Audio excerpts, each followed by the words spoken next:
Turn it down. You already know what's going on. Like, you couldn't even look. What you doing in there? Like,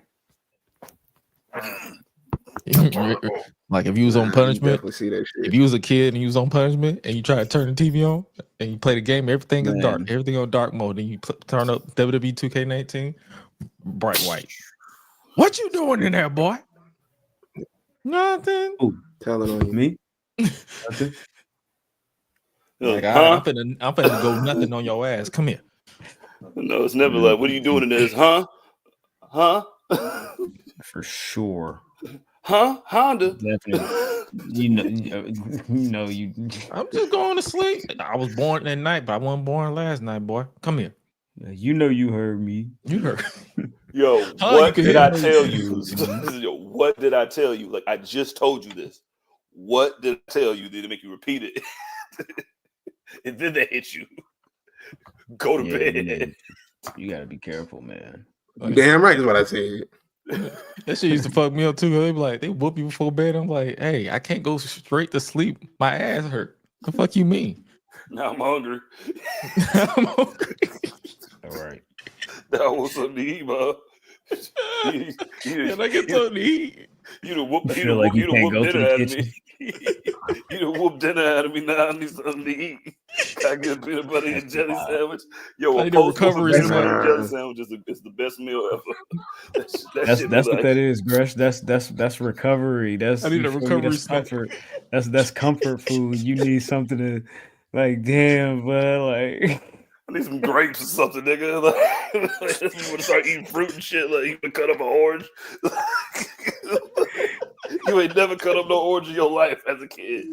The candy right there, but you want to eat an orange because you don't want to get no whooping. Apple slices. Yeah, you don't want to get no whooping for eating no candy after getting no whooping because a whooping on top of that, it's gonna suck for real. Nigga, like, damn, you really got to go to bed hungry. Like my butt is already tender. Now you finna make it. Now you finna bust me up. Like, damn, it's just candy. I just wanted a fruit. I just wanted a gummy. I just wanted another gummy. That's all I wanted. For roll up. Yeah, that's crazy. This man said, "My butt is tender," and bust me up in the same sentence for candy too. That was over. Okay, candy. Delayed pause. Let's do a delayed pause right there. That's all it takes, bro. That's all it takes. Just a little bit of candy. Nah, screw that. Screw pauses. Screw pauses. Nah, I'm from the South. That's all them niggas used to say growing up was, "I'm tearing your ass up for eating my goddamn candy." No. Yeah, for sure. That's definitely just some South shit. I'm tear your ass up. But seeing somebody get a whooping at a barbecue is some of the funniest shit ever, because like this is the only way where you can not get a whooping at. When I went to Florida and they threw a whole barbecue for me for just coming out there, it was like 80 of them. I seen like 3 whoopings, and I'm like, damn, blood, badass kids.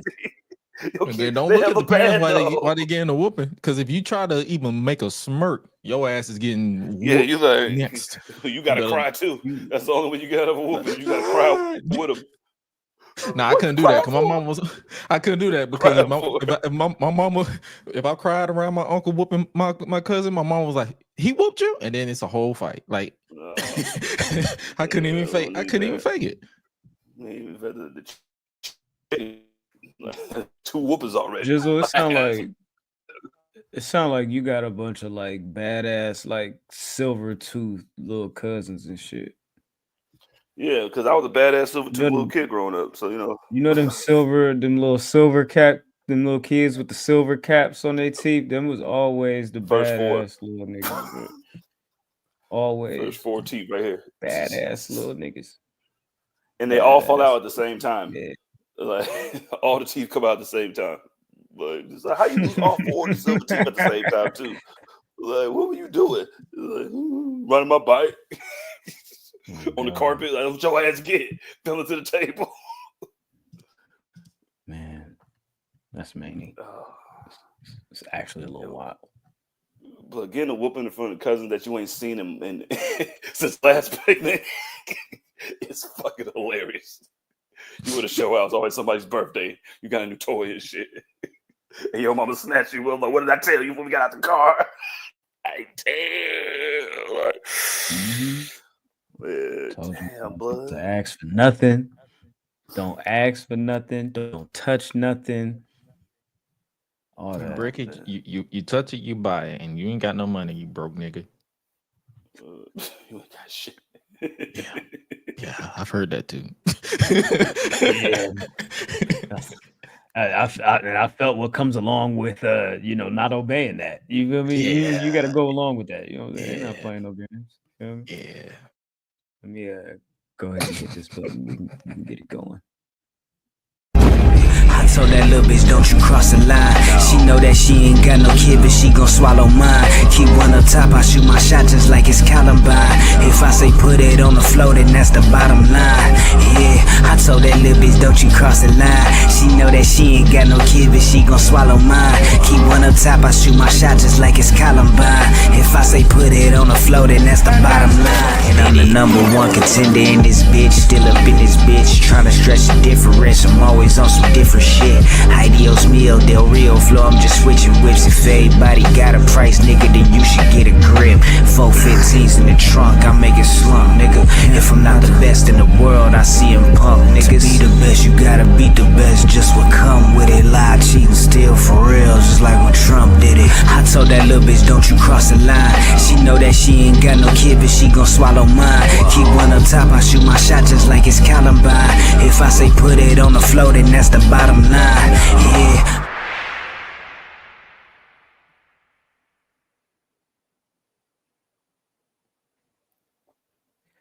Ladies and gentlemen, people with jobs, people without jobs, middle class, upper class, high class, all that, cat snakes, chickens, ducks, elderly people, and twerkers, we present to you another episode of the Public Enemies Podcast. This is episode 350 of the best thing since wrestling. I go by the name Oh My God Graham, here with Gresh, here with the forever champ Jizzle, who's not the champ right now, but forever in memoriam. Hey man, listen. All right, listen, man. Semantics. All right, I ain't want to hear no semantics today. Okay. My bad. Yeah. Yes, you're the champ, Graham. Hey, bro, check this out. Next week, you all have an opportunity. You feel me to test the king for his throne. You feel me? Dynasty.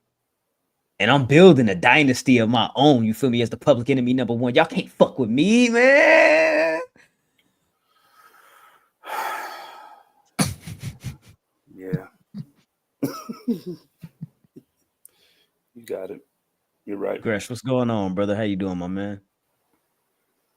Yeah, chilling. I finally sat around with my sister. Finally watched Mufasa. That shit was ass. Oh man! Don't disrespect the legend like Mufasa like that. Listen, I'm gonna stick to my default setting and only acknowledge the source material. That's crazy because I like the music though. Since the last time we kicked it here, I watched Mufasa as well. You know what I'm saying? Like, the plot was stupid. That's probably was late. Yeah, the plot was stupid. That's what it made it ass. But the music, I actually enjoyed the music, especially when the villain was like "bye bye." I was like, "That's catchy." Yeah, that was funny. Bye bye. I was like, okay, I'm rocking with this little bye bye joint. Bye bye. Bye bye. It was menacing the entire time, and then when it got to the bye bye, I'm like, all right, bro. What are we doing? You niggas, dog. Niggas is having a full-on musical, nigga. I was talking about Bridgerton. They was like, oh, what's wrong with this nigga watching Bridgerton, nigga? You watching Bridgerton? That show still a thing? I saw the first season and was like, yeah. Once the black dude wasn't on it no more, I didn't really care. Because he was running around like a fuck. Like, he was like a YN, nigga. That nigga just running in there, nigga. So it was just like, what's up? I only seen the one episode where like the fat girl was like getting confidence and she like got naked for bruh, you feel me? And it's like she had all her shit out, and I was like, okay, that's nice. All right. All right, that's nice. Because it was like, you feel me? Like she didn't have like, you feel me, like body confidence and shit like that. You feel me? Now And she then like finally- she got the, you feel me? She was like, I'm finna. She was Like, basically I'm that like, bitch now. yeah, she was like, I'm finna put it on, cuz, you know what I'm saying? And I was like, look here, baby, do your thing. You know Go what I'm ahead, saying? you clapping for her and shit. Like, yeah, you get your favorites in the show. You know what I mean? Like, see, I wanted her to find somebody. I knew the girls would look Gresh, for her. Tasha has a question for you here. She says, hey, Gresh, is your other podcast on YouTube in video form? Yep, it's whenever I retweet it every Wednesday ish. If you follow on Twitter, I purposely put the video format on the tweet so that way you guys can watch what doesn't make the audio format, because whatever doesn't is not in front of the intro doesn't make the cut. So that gets chopped out. So it's like if we say some outlandish shit, or if we cover a topic that we don't feel like covering during the show, watch the video, pretty much. And that YouTube is YouTube.com/Gresh Unleashed Pod at Gresh Unleashed Pod. Yeah. Bam. Tap in. Tap in, but yeah. Public enemies. Ain't no but. You know what I'm saying? That's in addition to, etc. This etc. is true, etc. The public enemies.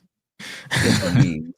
Yes, indeed. That's a live and direct. Yeah, we Gucci over here. Like another show is wrapping up before I go to another one, because I won't have another off day until like next Thursday when we do the show again. Wow. Well, working hard. I love it because I get paid. Yeah. Speaking of getting paid, People love I feeding guess me, so we can with that, you know what I'm saying, because everybody like getting paid, we can go ahead and hop into some news and notes to go ahead and kick off today's show. First of all, I want to thank everybody for joining us. Could be anywhere in the world, but you're here with us, and we definitely appreciate that. If you're having a good time so far, please go ahead and hit that like button over on YouTube if you haven't already. If you haven't subscribed to the YouTube, if you're not currently watching on YouTube, we would ask you to go ahead and head over there and hit that subscribe button and check us out sometime. But since we're talking about getting paid, we can go ahead and kick things off here with the Orlando Sports Commission is looking to receive an $18 million grant in order for them to bid on future WWE and UFC events. It looks like they are proposing that they receive a Survivor Series in 2026, a UFC pay-per-view event in August or September in 2027. They want the Royal Rumble in 2028 at Camping World Stadium, and then they want a 2-night WrestleMania also at Camping World Stadium in 2031. So they are looking to make a bid to bring WrestleMania and the WWE, also the UFC, to the Orlando area. I believe the last time WWE had WrestleMania there was 33. So it's been close to 10 years since they've had WrestleMania. You said Orlando? Orlando. Yeah. Oh, in yeah. Orlando specifically. They did Tampa. I believe 37 was it? 36? 2020. That was the COVID. 2021, yeah. It was supposed to be 2020, but COVID happened, so they moved it to 2021. Yeah, so $18 million up for grabs for TKO, WWE, and UFC if they decide to go that route. I believe Dave Meltzer mentioned that the most that WWE had received in the US for site fees so far is what they're getting this summer from New Jersey, $5 million or somewhere about that for the 2-night SummerSlam. But of course, Orlando wants a complete package of a bunch of events. In totality, so we'll see what that looks like if that shapes up. But in addition to that, the lawmakers in North Carolina have proposed a Ric Flair Act, which they are looking to build and explore the possibility of creating a professional wrestling Hall of Fame. The bill is looking to allocate $500,000 to examine the feasibility of creating a museum honoring wrestling legends, including Ric Flair. So that's also something that looks to be on the boards. Pro Wrestling Hall of Fame in North Carolina, dedicated to Ric Flair. They said WWE, you niggas ain't doing it, so we might as well. Yeah, majorly. It says here, this is an article from SC Scoops. It says the museum, tentatively titled the Ric Flair Hall of Fame or Professional Wrestling Hall of Fame, would pay tribute to Flair's enduring impact and the many wrestling figures connected to North Carolina. Hardys, Zion, you know what I'm saying? Real niggas. All right. Hardy's, Zion. I'm saying Michael Jordan. Yo. Yeah. Shannon Moore. Yeah. Put Shannon Moore over there. You know what I'm saying? Like, yeah. Who else from North Carolina? Damn, what's that nigga name? Paul Leonard from here? Nah, damn. All right. Where Helms from? I think he's from somewhere Shane around Helms? there. He's from Shane one of Helms? the Carolinas. Yeah, he one of them Carolinas. I think he's in Cameron too. I think. Yeah, man. Lil Nate, you will put him in there. I think FTR and them niggas He's from live over Smithfield. there. Smithfield. Edge and them niggas. Yeah. Edge and them niggas. They live out there. You feel me? Throw all them niggas in. You feel me? Loop all them niggas. Lump all them niggas together. Talking about Marcus Jordan, let's go. him and his bag of coke. Yeah, both of them. You know what I'm saying? That bro said, Wait. What? I know you're not finna tell us to chill on Marcus Jordan. That's where you draw the line. Nah, bro. Marcus. Light that nigga up, bro. Light that nigga up. I don't care about that nigga. He's like, I'm Marcus Jordan. Who's that nigga? So in the car. You were driving backwards, nigga. That's why we stopped you. That's crazy, man. Exactly, nigga. It's not like, yo, we not some great detectives. We don't got a drug dog, nigga. You was literally driving backwards on the interstate, nigga. Like, okay, there you go, Christian. Christian said the Rock and Roll Express. Oh yeah, they definitely okay. Yeah, cool. Them old ass niggas. Yeah, something always happening to them niggas, blood. Like, every time, they beat up Ricky again. I'm like, damn. Oh yeah, didn't Mox give one of them CTE? Yeah. I think one of them niggas got permanent CTE just off rip. Off rip, he just added to it. Yeah, man. Nah, you know the crazy plus part five is they be like, niggas be like, yo, man, they wrestling and they that old. I'm like, but that seems kind of sad. Like, I'm not gonna lie. I don't look at them and get inspiration. I feel sad. Yeah, like, damn, you ain't got no money? No pension, nigga? Damn. No insurance ran out that quick? Shit, no We retirement? had a pension with a snitching ass Hogan. But insurance as a wrestler. Yeah, right. Insurance as a wrestler is crazy. Like, shit, nobody want to cover you. That boy Devon was like, yeah, I was glad to go ahead and switch over and be a producer because that mean I got medical insurance for my family. Yeah, you feel me? It's a job, nigga. I got a job, a real job, 9 to 5. I could punch in, punch out. You feel me? I could track my hours. My check gonna be on time. It's gonna be the same every month. I'm set. Shit. That's stability, baby. I'm salary. Yeah, that's for real, nigga. I ain't gotta worry about nothing happening. You know what I mean? I gotta try to fucking boost it up by selling these stupid ass t-shirts and shit. Nah, oh man, that is. I ain't gotta do the conventions if I don't want to. You feel me? That's extra. You know what I mean? Like, my daughter got a dentist appointment. Like, it's good, right? Covered, cool. All right. You know, somebody who needs to be on their way to these conventions is the gentleman who is front and center on the ROH Supercard of Honor poster, Chris Jericho. But more importantly, Ring of Honor and ROH have announced Supercard of Honor to take place Friday, May 2nd from Atlantic City, New Jersey at the Boardwalk Hall. They have effectively moved Supercard of Honor off of WrestleMania weekend and are looking to make it its own thing and give it its own space to breathe. You know, that's what, Ben, you got the Sour Patch face. Is that a That's like you that's poo-pooing the always been a move? thing, but I can see I mean, like that's always been a thing, but I can see why they did move it off of there because for years Tony Khan was like, "Yo, we don't work around their schedule. We don't do nothing with them." And then when he acquired them, they were like, "Oh." People were dunking on them. It was like, "Oh, you say you don't work around them. You're not doing WrestleMania week, and then you still doing a show on there." So I see like why they would do it. Like, stand on what you said, but. I mean, that's just always going hand in hand, though. But nigga, you might not get sting because of that. Nigga, I don't give a fuck about working around you, nigga. I would have that shit, nigga, on their birthday, nigga, if it was, nigga. Every day of WrestleMania. That's all you do is counter program me. This is a war, right? Mm-hmm. Now you want to move it. You know what I'm saying? That means you forfeit. You waving the white flag. This is your hard part 6. I'm cool with moving it and trying to continue to find different ways to try to give ROH its own identity.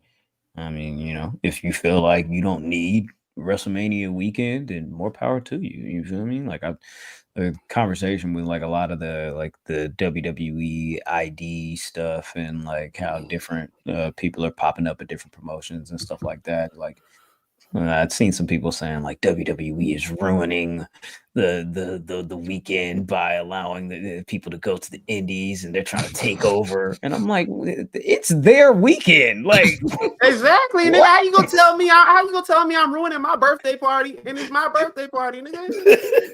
I will jump on the trampoline, bro. I will jump in the bounce house. Like you're not gonna tell me what to do. Ain't all y'all coming out here because we get money? Because we bring a chicken to the city, ain't y'all coming out here to try to piggyback off of the bread that we make? Trying to, they are. So y'all flew down here to go see Vegas CW, huh? Oh, okay. You came down here for that, right? For sure. They better than me because I'd be like, yo, man, you remember the pandemic and nobody was coming out here? I was still making money, nigga. We get paid, nigga. I had a Thunderdome, nigga. You have a Thunderdome, nigga? I had 2 Thunderdomes. All right. Mm-hmm. 2 parts of Florida. You know what I mean? A twofer, if you will. You feel me? A twofer, if you and honestly, them moving Supercard of Honor, it kind of a blessing in disguise because there's so much shit going on that weekend. I feel like it would kind of get overshadowed. Yeah, there's a lot of stuff going on WrestleMania weekend. Speaking of WrestleMania weekend, Mina Shirakawa will be finishing up her last date with Stardom that weekend as well. Her contract effectively ends at the end of this month, I believe on the 31st, and her final date at WrestleMania weekend, and she will be joining the AEW roster full time. So if you want Mina, then there's more Mina is exactly what you're gonna get.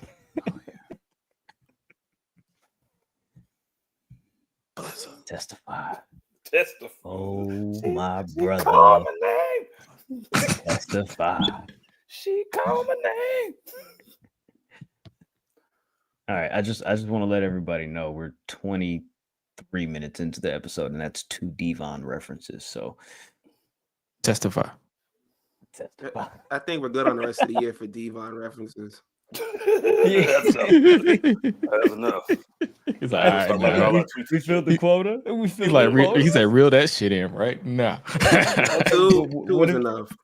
What if somebody books a tables match? Then what? Spike Dudley. Spike Dudley. I'm gonna put this in the notes for the next meeting. We'll talk about it. We'll talk about it. No more. I need Cujo's vote on this. I need Cujo's vote on this. All right, cool. I'm with that. I'm definitely with that. All right, cool. So Mina Shirakawa joins AEW, and it looks as if we have official word that Sera has exited AEW. She is no longer under contract. She made the announcement officially on her new podcast, Rule Breakers, which was like highlighted by Entertainment Weekly. And then she went on Busted Open to further clarify and explain her position, and that it was an amicable split, and that for the time being she's going to be taking a break from wrestling and working on promoting her new book. So there's of course speculation on if she's set to return to WWE at some point. She has of course mentioned that she's welcome to the idea of returning as Paige, and she's done a lot of backtracking and bootlicking. That's what's going on right here.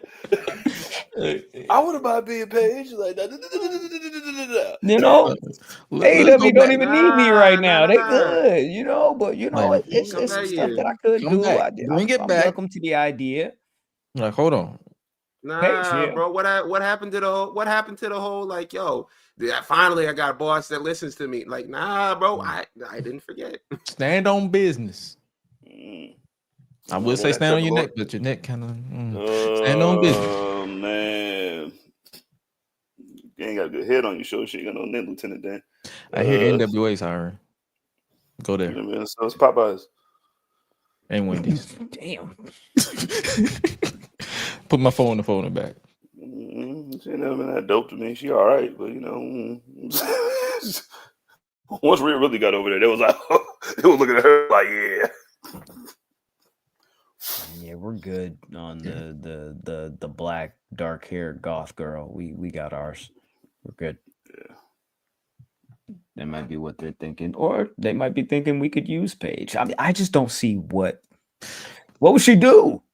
She would definitely be a character. She ain't taking no bumps, because if they didn't clear her before she got left, they ain't having to clear her now. I think they would though. She's had matches in AEW for the last 3-4 years that she's been over there. I think she only had a handful of matches, to be honest with you. But shit, Yeah. Ben, what's up? Let it be the GM of Evolve. They got Stevie Turner, authority figure. They got Stevie Turner. That nigga out. She more famous than that nigga. Boot that nigga out. It's a girl. Fuck you. Get out the way. Girl. Yo, Paige is here. Paige here. I'm your new GM. What? It's a hostile takeover. All right, so Paige, Christian agrees. Paige is GM of Evolve. I mean, they literally did just announce Stevie Turner but I mean, shit. Yeah, there is fuck it. Move this nigga. Yeah, you feel me? Get Paige back in action. Have her doing something. You feel me? Live on Tubi. You know what I'm saying? The return of all returns. You know what I'm saying? It is what it is. The return of all. Last thing I'll say on this basically is 100%.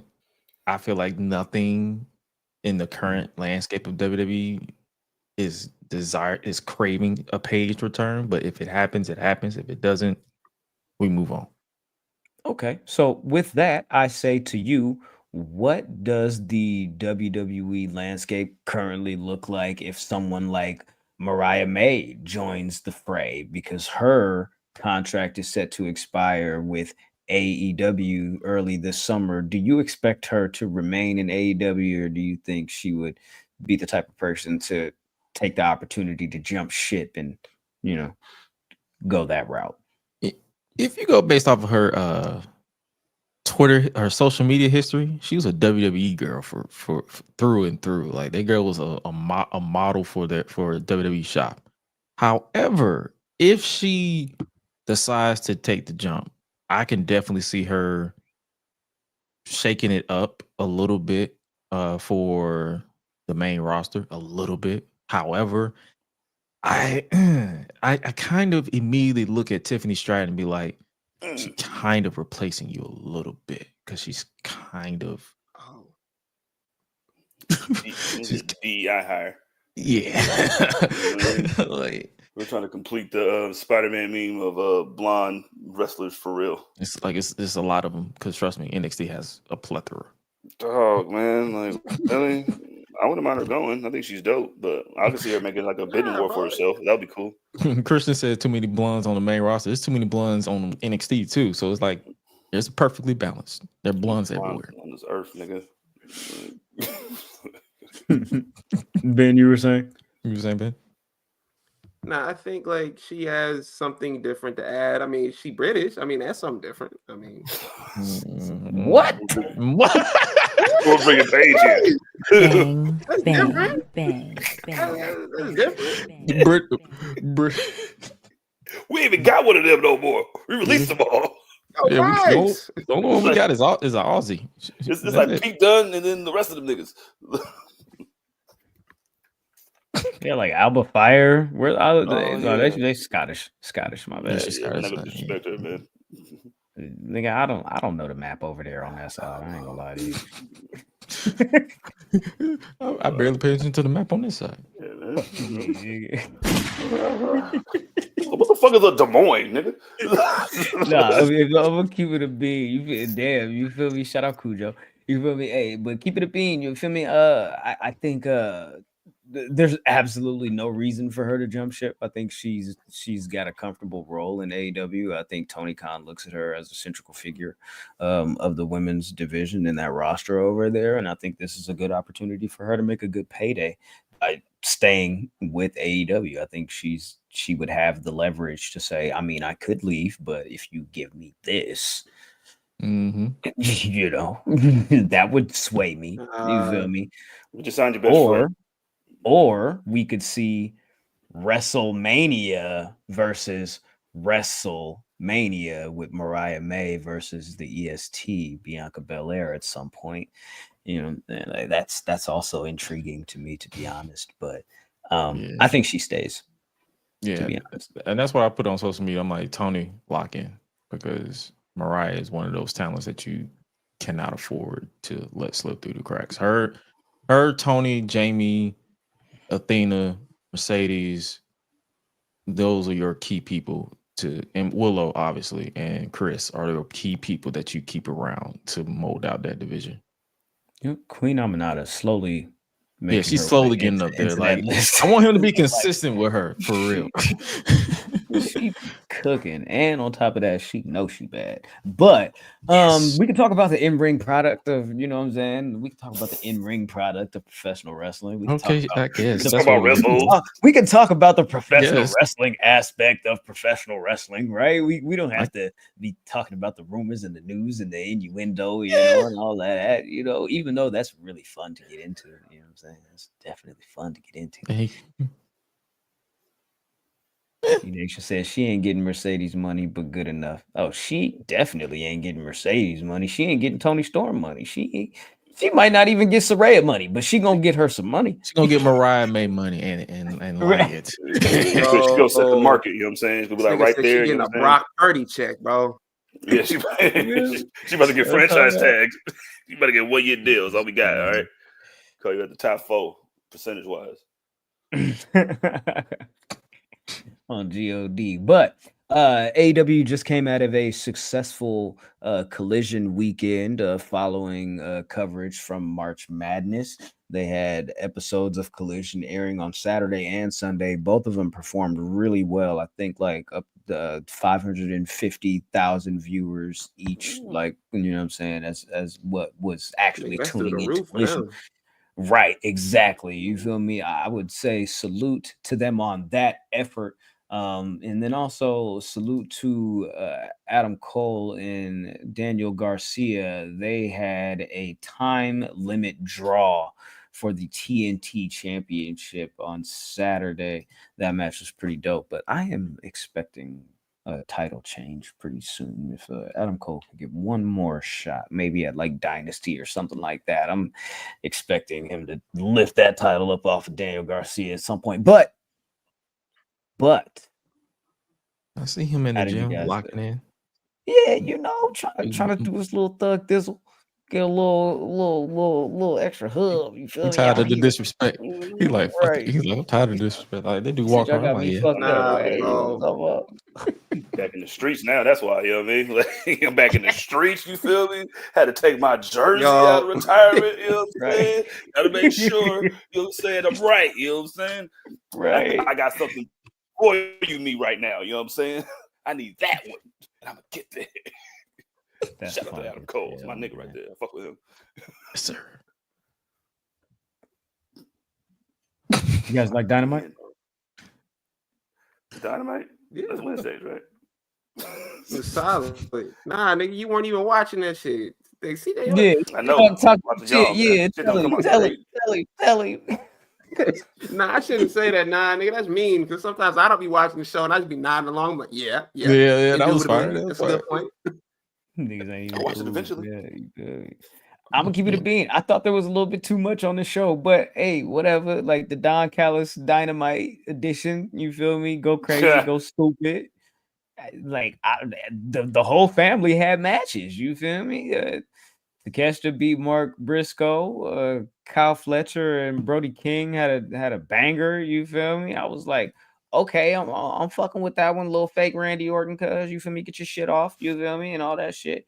No, but in all seriousness, that match was dope. You feel me? If you didn't see it, check it out.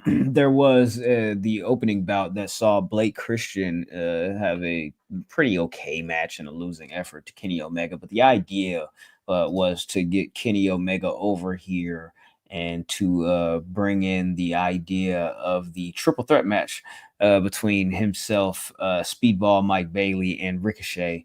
Speedball, who pulled up on Kenny Omega after the match and was like, I ain't gonna hesitate to kick your motherfucking head off, blood. You feel me? Look, I'm gonna just let you know that right now. He said that word for word too.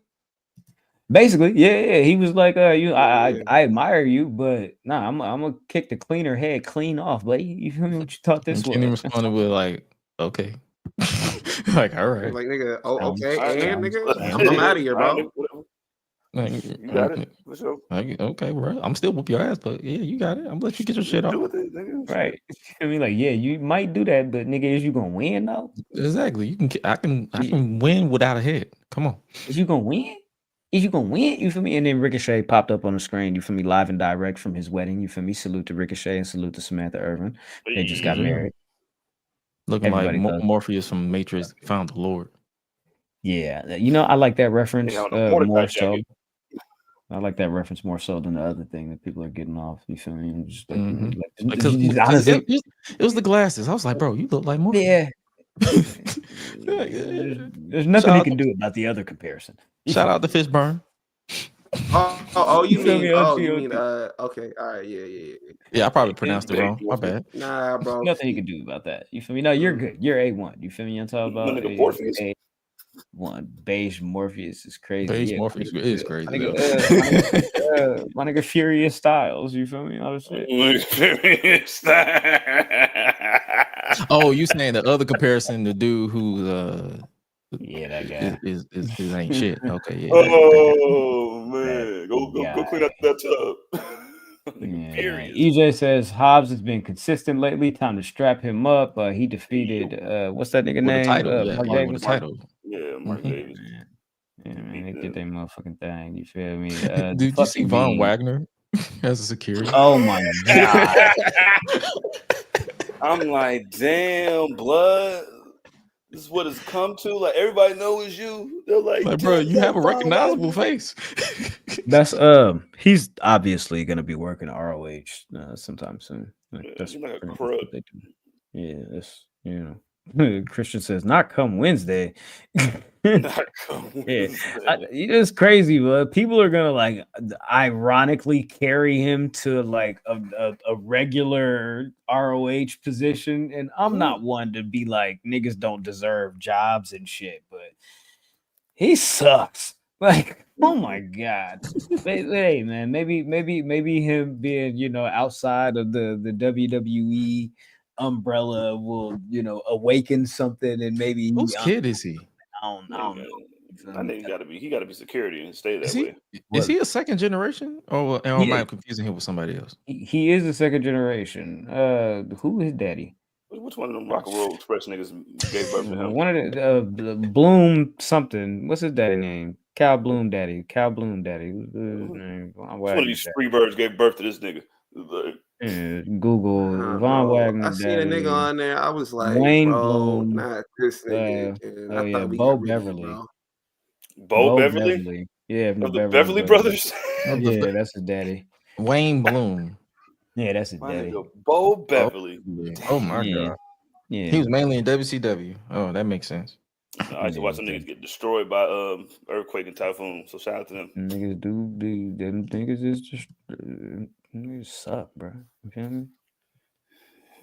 I mean, at least he's not B squared. Tensai is pappy. Thanks, Cujo. So you my man. Shout out to Tensai. Tensai. Lord Tensai. Oop, I lied. My bad. Hey, a story. It's my man right there. You know what I'm saying? Yeah, I'm about to do shit, but get in the way anyway. Just be a security guard, and we'll see what happens. Oh my God. Josh said Bo was jobbing to Vincent on Thunder. Oh damn. Bradley says, "Hear me out. Cope, Von Wagner, and Big Bill faction link up all the Edge mutants. Didn't they already do that with the Edge heads? Yeah, but that's Zack Ryder, right? The new Edge heads. Yeah, there we go. Edge.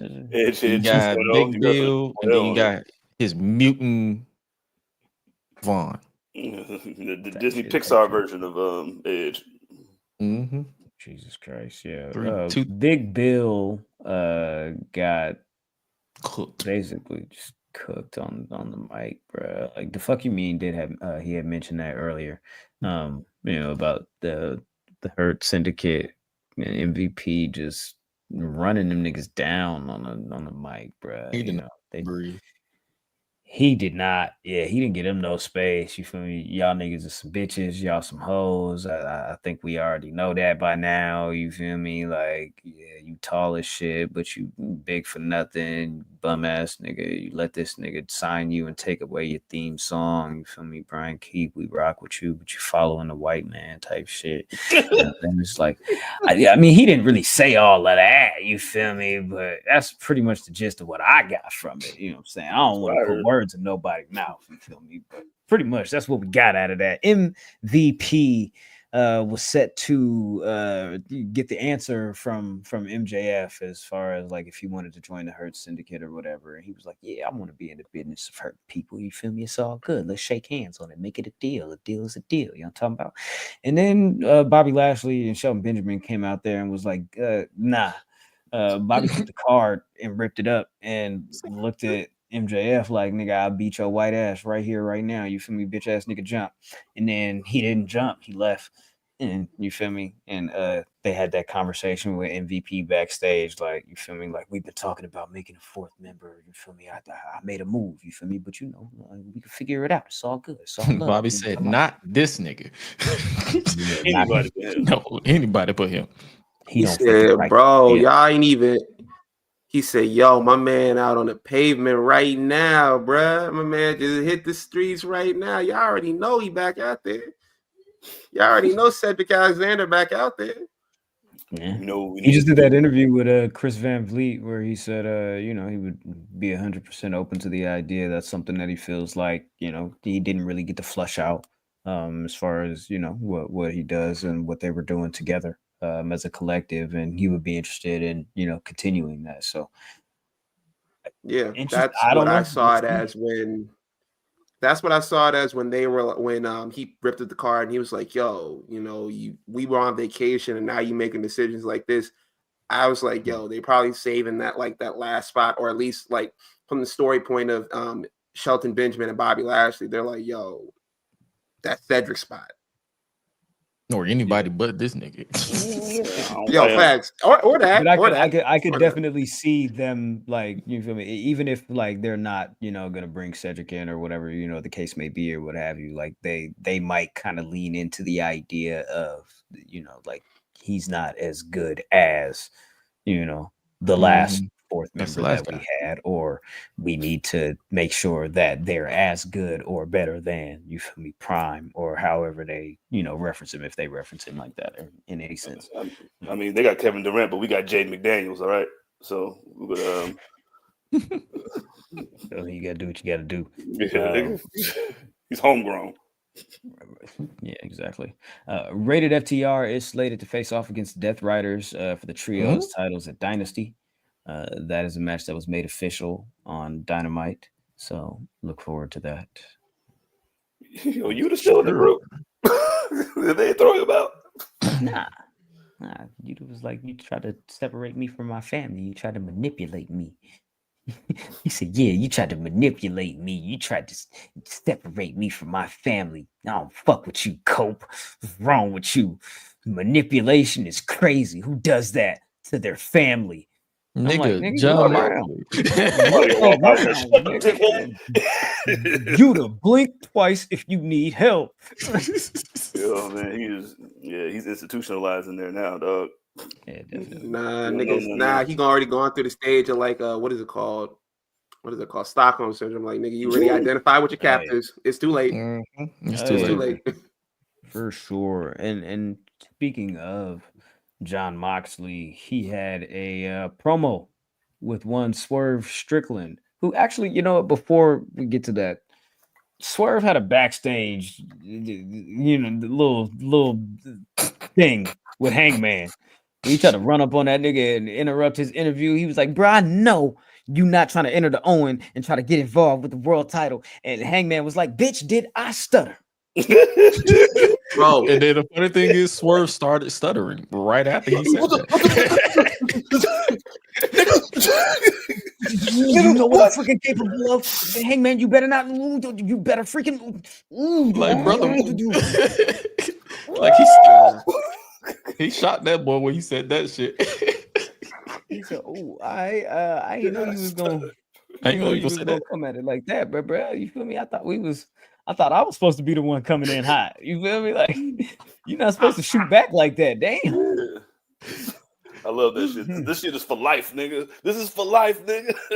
I swear to God, this is for life. This is like Undertaker and Mankind. Like, every time we fight each other, blood, I'm gonna try to kill you, cuz. Like, I swear. And that's what I kind of got from this interaction between Moxley and Swerve, because Swerve was like, bro, you not really like that. I could see through this whole little facade. You feel me? You bleed pints, I bleed buckets. You know what I'm saying? You been in Texas death matches. I win Texas death matches. You know what I'm talking about? He was really trying to bark at him. You know what I'm saying? And I'm like, okay, this is cool. I like this. And Mox is like, I like that. I like that energy. I like that fervor. And then he went and started talking in a bunch of riddles and was like, will you be able to endure? Can you endure? And I was like, all right. Listen, right. The more this version of John Moxley talks, the more I need people to stop comparing his reign to the Tribal Chief, because at least Roman had a point when he spoke. This man is talking in worse riddles than Matt Riddle. What did you think of Swerve spinning back the have fun being the guy that plays John Moxley on TV line? The same. I mean, that's what he's been doing. You hear the way this nigga talk? He been playing a character. He's playing this man at this point. He said that shit straight to big facts.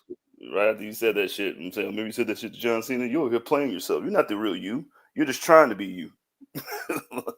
I'm the most dangerous man here, and you know it.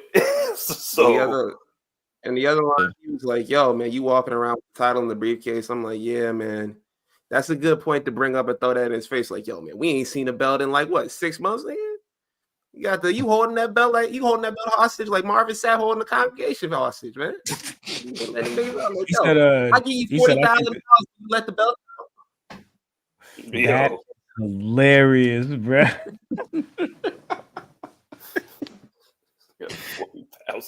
40,000. Yo, show it right now.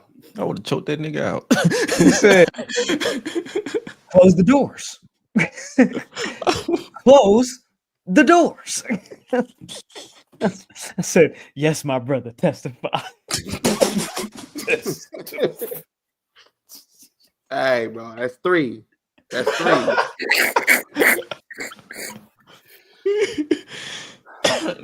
He's calling it was right there. It was right there. What am I supposed to do? You feel me? But I don't know, man.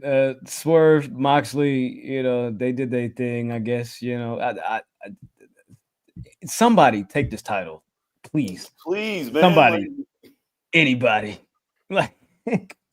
Why have I seen all these other belts except your world title, nigga? Like, They said we got a plan for this one. We got a story for this one. We trying to figure this one out. You feel me? Be patient. Bear with us. Let it play out. We're gonna hide it. If you don't come back with a whole new belt, then I'm gonna be mad as fuck. Because if that belt comes back normal, like that's a good point. Maybe they will introduce a new version of the championship. Oh, nigga. Yes. Could Swerve be that guy to introduce a new title to AEW, a new world championship design? I don't know. That would be interesting. But Swerve's been in the news lately. You guys want to talk about that? We got a super chat before we move on. Well, before we do that. All right. Well, I guess before we do that, we can woogity woogity woogity woogity, Yo. Cyclops. Mox pawned that belt. It ain't in that damn case. Yeah, it's not in there. And he's wrestling to pay the debt back, and when his debt is paid, he'll go back. I don't even think that's the same briefcase. I'm saying I think that's IRS's briefcase from '93. Like, man, let me hold this real quick, man. I had to get rid of it. You know what I'm saying? Kids, man, they be eating hella fucking. You know what I'm saying? I gotta buy them fucking little pouches of fucking pineapples and shit. Like shit's expensive. I never trusted IRS. Never. He just always looked like a sly. Nigga always just looked like he's scheming on something. Just like the real IRS. Untrustworthy. Yeah, just like the real IRS. And back to it though, because we're talking about untrustworthy people. Swerve went on Vlad TV. He did an interview with Vlad. DJ Vlad. You know that same Vlad that why does you all say the, it like the that? stupid hip hop, you know what I'm saying, investigative, ID videos where niggas give up incriminating evidence and talk about You mean the police? interview. You mean the police? Yeah, the hip hop police in a sense. You feel me? Yeah. Vlad is one of those guys, one of those characters. What are they calling this group now? The Bionic Five or the Magnificent Five? These stupid ass who's it? Adam 22, Whack 100. They got Trap Lord Ross, Academics, and Vlad. And Vlad. Yeah. All of these niggas doing all they circle jerk, talking about Brick Baby and Big U and the whole Rico cases and all of that shit, man. That's neither here nor there, but we are here to talk about the interview that young Swerve Strickland did with one DJ Vlad on Vlad TV. Now, a lot of these quotes are out there. Oh my God. Yeah. All right. So which part are we attacking first? You got to remind me what this nigga said. He was basically saying like, while I was in, at the PC, I was, working, like we would do 205 Live right after. And, I would be there in front of 6,000 people. And then I would get my name cheered. Not just they're cheering for me like, this is awesome. It's let's go Swerve. And now they're going to put me on NXT. I feel like I was going backwards. You ever go backwards? He said cheering his name on 205 Live that went on at 10 o'clock at night. Yeah, but nobody cheering his name. Man, they was fighting for their life to stay awake. Let's be real. Because that was in 2019. Oh, yeah. Get through the dark match? The dark match, yeah. Nobody. And it was just basically also he was talking about about the whole, I think he was trying to passive aggressively talk about the whole situation of him leaving and what happened and how a certain someone was getting aggressive with Vince McMahon about, B-Fab's joint. I'm like, bro, all right, man. Well, if you're gonna do some shit like this, you came to the right place, all right? So yeah. All right, here we go. You know what I mean? I'll go ahead and I'll read the quote here. He says, this is I'm pulling this from Fightful. He says, coming up, I think there was a contract dispute with the girl of the group, Brianna. That's speculative. I'm not sure if that's 100% true. Shout out to Bree. She's still dope. She's still up there now. They brought her back. Something happened with that. As soon as we got drafted the following week, we did a promo and she wasn't getting flight information to be at SmackDown. It just kind of disappeared. It was like, we all got ours. Where's yours? And she's like, I didn't get mine yet. So we're all talking amongst each other like, no, we didn't get it. It's getting closer and closer to flight time. Where's Bree at? I still have no flight. She says, I don't have anything. It's literally just taken off. She got to the flight. Excuse me. She got the flight and then it all just went away. It was like she had her flight information and then they pulled it. And he was like, I didn't know what's going on. We were on the flight. We're coming down. We're getting our notifications. Then we're seeing all these releases happen. And he says, Ricochet right next to me on the other aisle. He just looks at his phone and he says, yo, all the other talent are looking up at their friends and they're all getting fired. He says it was like a group of 8 people that got fired that day. That whole year, they let go of 150 talent and staff. This was coming straight out of COVID. WWE had to keep running. And he says, I don't know how, but it's a necessity for survival in WWE in Florida. So he says a lot of talent and a lot of staff just got let go. Then we're getting into the meat and potatoes of the situation. He says we meet with Vince McMahon. Apparently, one of the members of the group was just they complained at the office because he was calling, asking for her flight, what's going on. And they're like, we can't disclose that information to you. And he started getting aggressive on the phone, apparently with Titan Towers. So he says when we're meeting with Vince, Vince says we have to talk to him because apparently he was upset about it. And I guess Vince said to them, first of all, that's none of your business. Your talent, you're here to do this and you worry about you. Don't worry about anybody else. Even if they're in your group, you worry about what you have to do. That's the respect thing. And that's how we do things here. He says Bruce Pritchard is there. They're just sitting in this hallway and Vince is kind of like barking at him and they're standing there like puppy dogs. And then he says, yeah, that whole thing happened. And probably about a week later or so, he says they got released. He says that there was he doesn't know, but Vince was talking about we're going to have a lot of fun. And he said they did a segment with Sami Zayn that Vince liked, but apparently Vince told Sami that he fucking hated it. So,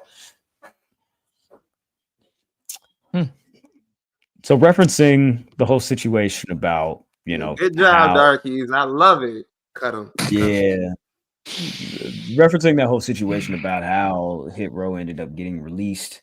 And that's kind of the crux of what's been going on and what we've been seeing in the news here this week and how that whole situation unfolded. I don't know, man. There's this whole thing where it's like he says that, you know, somebody said that the big guy got aggressive with someone on the phone. I think that's kind of passive aggressive. You know, if you could say Brianna's name, you could say AJ. Yeah, least, you know? The big guy, like that's the only big guy that was in y'all group. You're the second biggest. And I don't know, and let me be clear. I don't know if at some point during the interview he actually specifically points that out and says flat out that it is AJ that he was talking about. But I thought it was kind of interesting to, you know, see that quote there that was like, you know, the big guy, but not say his name, but say her name. And yeah, of course.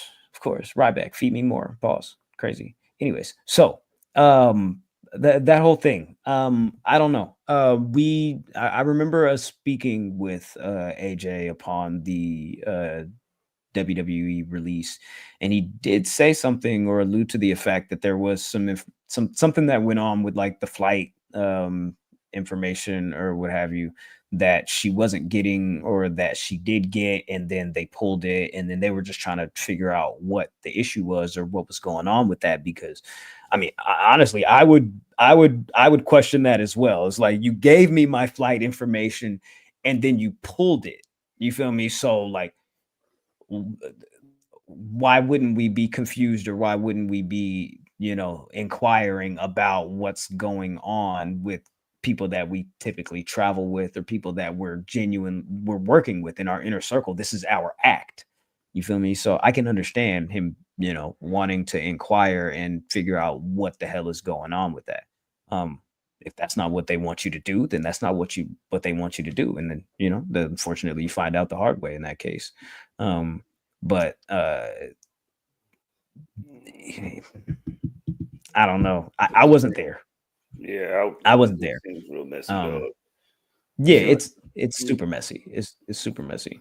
AJ has already responded. Oh yeah, you know that was gonna happen. Yeah, go ahead, Ben. Go ahead. I don't know what you were going to say, so I don't want to run over that. Go ahead. I'll play devil's advocate for a minute as far as Swerve goes, for like saying like, okay, well, he was saying super duper aggressive and you don't do that. He'd had more years like in the game at that point than AJ, and no disrespect to AJ, he's probably seen a lot of people come and go that were like either like working alongside him or they worked closely. So it probably didn't phase him as much as it phased AJ, who is probably used to going and talking directly to a superior. Like when you play in the NFL as long as he did, you used to go into your coaches and asking like, hey, what's going on with this, and speaking directly and airing your grievances. And he probably felt more comfortable doing that. And Swerve just knows how to, move around that space a little bit better, I guess. To add to that, I can see that he's looking at like AJ has more revenue and more access outside of wrestling, to where if he was the fall guy, he can afford getting fired. Whereas Swerve is like, I have experience, but I'm also trying not to get fired because I have a family and money to think about. So I see where you're coming from with that. Yeah, but ultimately, I don't blame AJ for stepping up and asking and seeing like, yo, what's going on with like everything going on with her. Like, I don't blame that at all on him. I'm just, you know what I mean? Like, yeah, we're a group, nigga. Like exactly what you said. It's like, nigga, I gotta eat, bro. Yeah. Yeah. AJ's response is on Unlikely with Adrian Hernandez. Please make sure you check that out. Hey, what's up with baby? I'll have to get back to that, but yo, that is hilarious. Sorry, emojis. This nigga.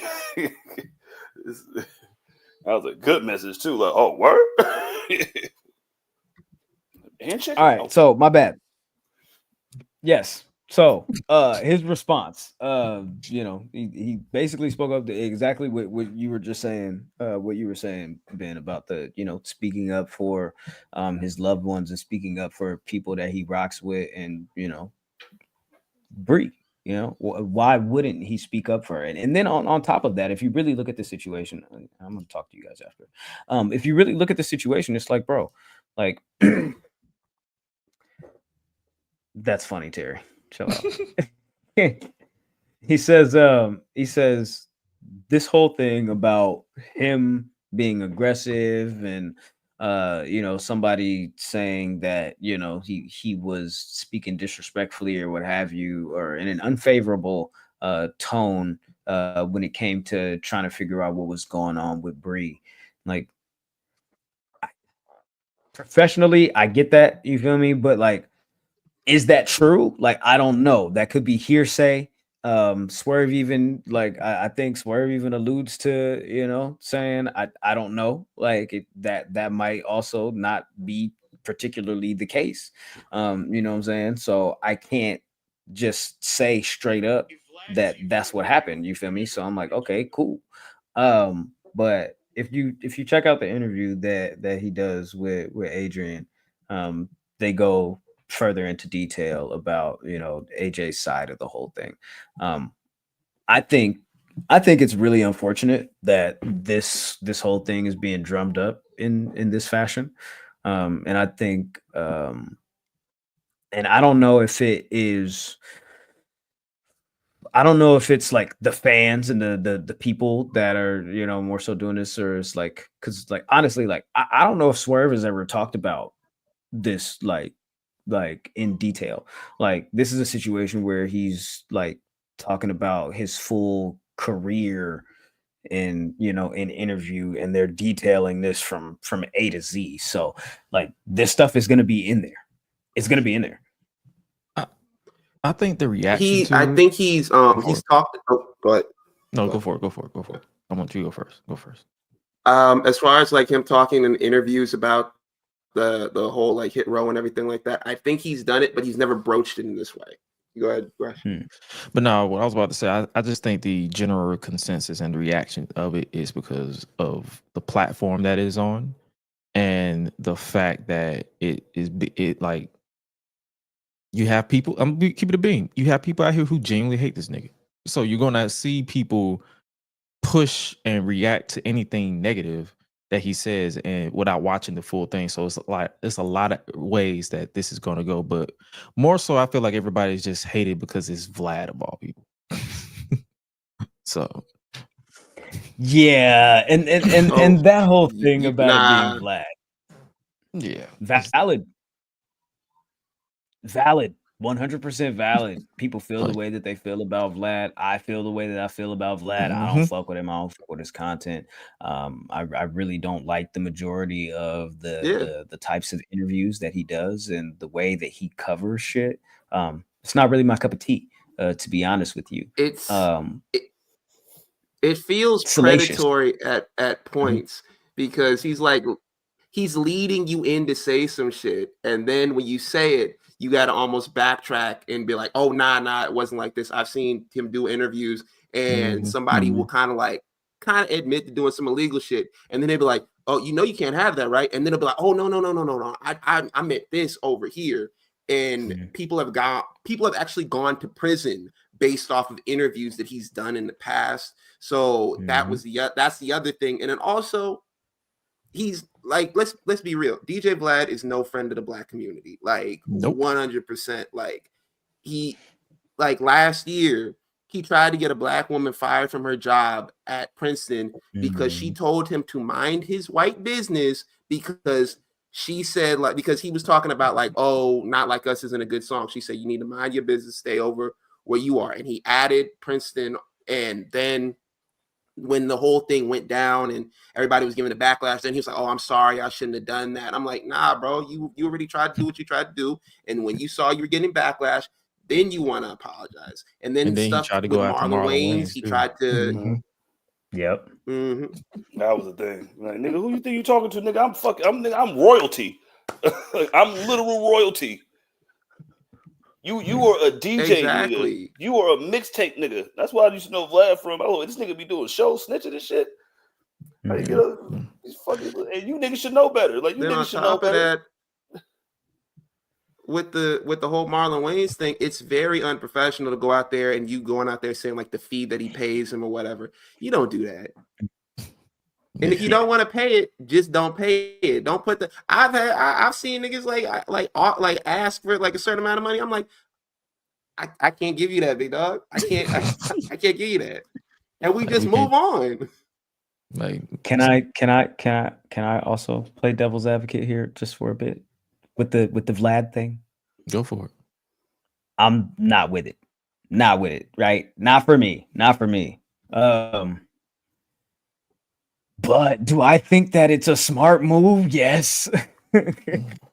Absolutely. Do I think that Swerve going on Vlad TV is a smart move? Yes.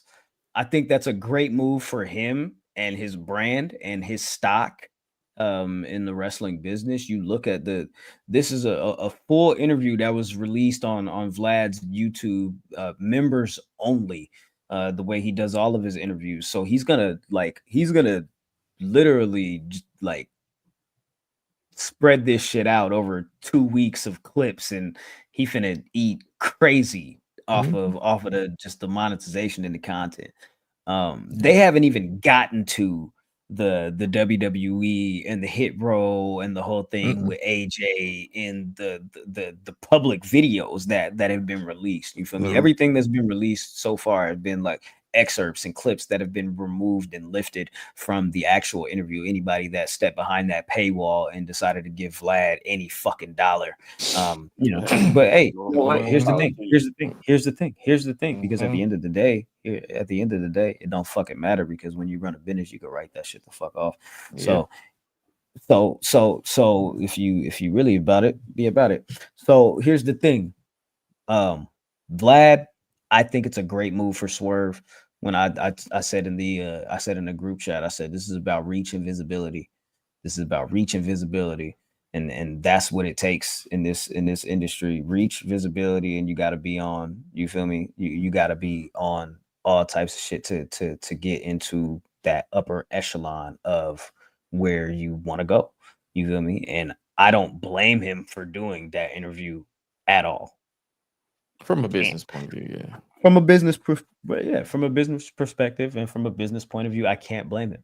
But I will say that I do think it's unfortunate that all of this stuff is being drummed up in this way, and that portion of the Hit Row situation is being highlighted in such a manner, because I'm one that looks at AJ and I feel like he has worked too fucking hard to reverse and diminish that idea and that label that was placed on him at that time. So regardless of what happened with Hit Row and Swerve and AJ and their release from the WWE and how their relationship stands today, I think that he's worked too damn hard to get the criticism and the backlash that he's getting out of this situation at this present time, because we've moved past it.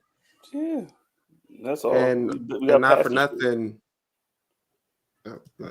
Oh, no, And not for nothing, that aggressive black man, that stamp that people put on you, and that takes a long time to go away, if at all. It doesn't go away. You just have to ignore it. Yo, and keep hustling. You speaking facts. Yeah, that's all you have to do. Like, niggas gotta get more angry, nigga. Just give him something. Give him a reason to get angry about. Give him a reason to get pissed about. Yeah, start kicking some shit over. This nigga said, "Get evil, nigga." Yeah, dude, go to hell, man. This nigga act like I walked through that nigga's office and picked him up and then sat him on his chest like a baby. It was like, "Yo, where's the flight information?" Like, nah, nigga, it was like that. I was just wondering. I didn't know I couldn't ask like that. That shit was crazy, man. Shout out to Top Dollar though, man. Speaking of evil and whatnot, John Cena is still evil. Man, this nigga sort of hilarious. I had to find a way to transition. Sort of. Is he? Is he? That's why I said sort of.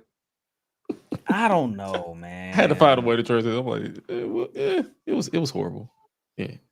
Was it? Yeah. All right, so I'll say this.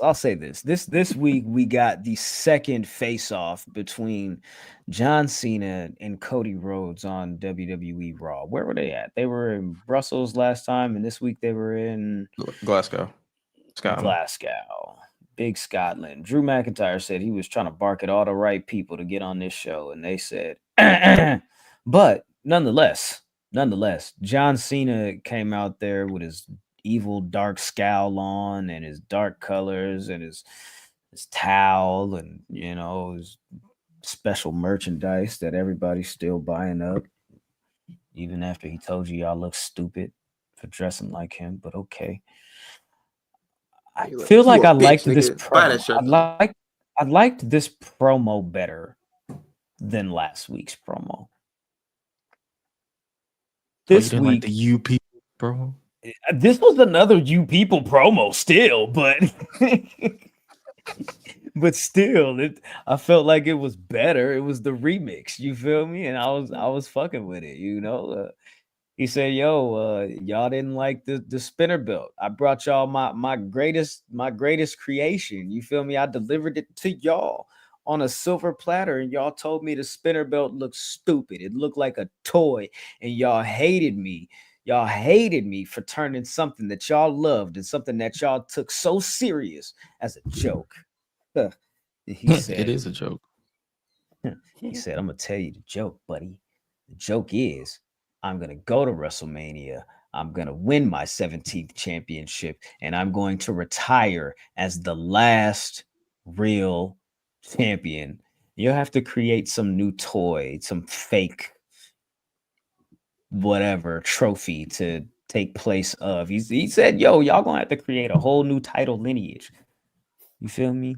That's you what must don't know the company he worked for. They will literally right. just ignore him and just crown a new champion and move on. We have red and blue world title belts, my nigga. Like, you think we care? Nigga, another one tomorrow, nigga. You kidding me? Gonna slap a WWE logo in the middle of that bitch? Bow! You know what I'm saying? Wow. You might take Turn all up the on belts and put them together, and we gonna make it spin on the sides. Though. That's it, though. It's on the side, not on the middle. Yeah. But the large complaint I saw from a lot of fans was that he's not saying anything to Cody. And like, oh, you know, Cody, he's in the ring with Cody, and he's not just like, he's just walking out and everything like that. I have a theory on that. I think that he just doesn't feel like he has to waste time right now speaking to Cody, because he's already proclaiming himself the 17th like championship is already his. So he's like, I don't really have to waste time even talking to you and going back and forth with you. In his mind, he's already won. And the other side to that I was looking at, that I was like, yo, he probably also feels bad for Cody. He's like, yo, I was once you. You know, I see you as like their hero and the guy they love, and they're gonna turn on you eventually. So I don't want to like grill you, because ultimately, like, him putting his hands on him at Elimination Chamber, I think like he felt like I had to do that to make a statement. But as far as like tearing you down character wise, he hasn't even mentioned Cody.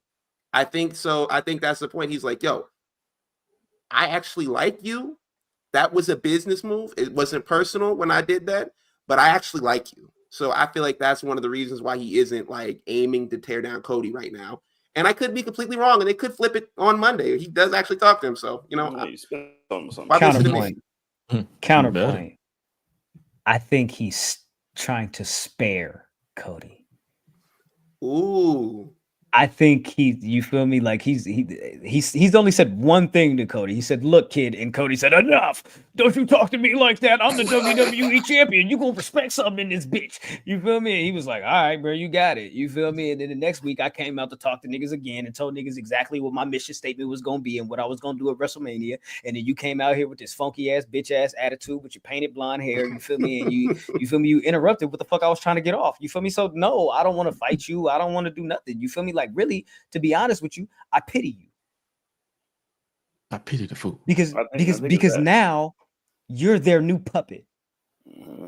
And you have to do everything that I just had to endure, but you don't got the balls, or you don't got the gravitas to do what I did. To do what I did, to what I had to do to get over this hump, you feel me, where I'm at. You don't got the balls to do what I just did to you. You feel me? Because if you look at it, Cody was dumbass aggressive after that Elimination Chamber shit.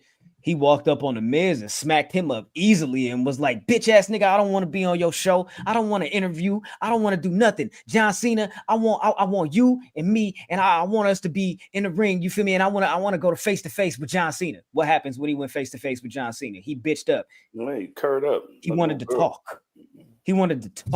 He said, "John, I feel bad for this version of John Cena." You feel me? Who is this version of John Cena? I will retire this version of John Cena early. And then this week, after John Cena said, "I'm finna take the title and go home with it and retire," Cody came out and said, maybe I was wrong. Maybe this is a more dangerous version of John Cena. What the fuck changed your mind? The nigga said he's gonna take the belt, nigga. You got a shirt, nigga. The shirt's dark and now it's a dark blue. It's not like the lighter colors, nigga. It's a dark blue. Right.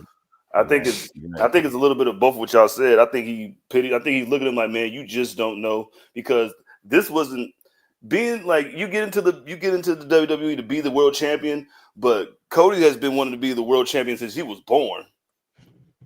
Like, this is like you're literally living out your dream right now. American Nightmare. Like, you're living out your dream right now. I got in this because I was big and I thought I could learn some shit, and I made a bunch of money. See, you really have your heart in this shit, and you just don't know what you're gonna go through right now, because they were doing the same shit for me while I was running around these throwback jerseys. You know what I mean? And then once I had to fucking pull out this fucking stuff. CJ, the fact that y'all are selling me on this better than these motherfuckers were this past Monday is crazy. I got a question. Jizzle, Is John Cena gonna cut the LeBron James face of the league promo on Cody? I hope so. You just don't know what it takes. I mean, listen. Ben, is John Cena gonna go the LeBron James route and cut the face of the league promo and say, "Look, you feel me? Like, Why would you want to? Like, why do it? Why would you want to be the? Why would you want that weight on your shoulders? Why would you even want to deal with that? I don't blame him. I don't blame Ant-Man. Ant-Man was my man. Fuck that shit, dog. You're like, man, these niggas is weird. These niggas at the announce table announcing me all these years. Michael Cole trying to say he's my best friend. I don't get down with that nigga like that. No damn Michael Cole. He don't remember what I did to him in like 2011 when I covered him in barbecue sauce. We ain't friends. Nah, Michael bro. Cole to Brian Windhorse. Yo, facts. Like, well, who will be his Steven? Hey, bro. Man, Look at him, bro. Like, listen, like, look at the suit. Like, it's just like he like John Cena's like looking in the mirror, but he was like, you just fell for it. Like you're putting on the suit. Like Triple H put on the suit eventually. Like you're eventually gonna turn into the no matter how long you're champion, the worst version of yourself is gonna be shown. And I'm gonna show it to you. You're looking in the mirror right now because eventually you're gonna be me.